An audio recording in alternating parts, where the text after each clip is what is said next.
presented by STM Films। बोला बोला शंकर भगवान की।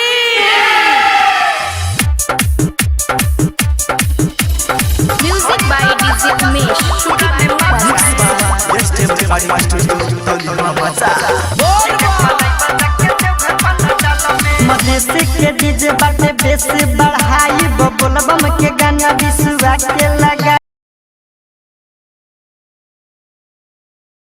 के गाना विश्वा के लगाई वायरल भइल बानी बम हम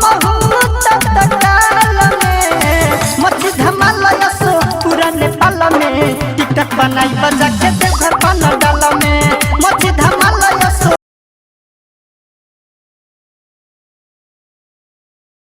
म्यूजिक बाय डीजे उमेश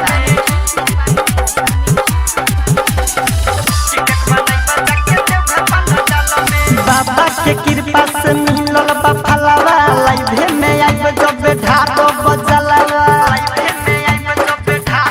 हाय हाय बाबा के कृपा से मिलल बा फलवा लाइव में आइब जब ढाडो बजलवा रही एगो कैमरा में जब नाचब तत्काल में होई बाबा लयसो पूरा नेपाल में टिकट बनाई बजा के देवघर पान डाल में होई बाबा लयसो पूरा नेपाल में टिकट बनाई बजा के देवघर पान डाल में म्यूजिक बाय डीजे उमेश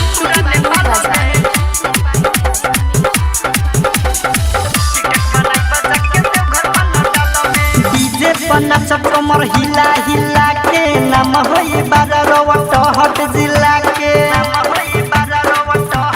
हो डीजे पर नाचब कमर हिला हिला के नाम होई कपिल वस्तु जिला के राइटर रवि कांत लिखले नया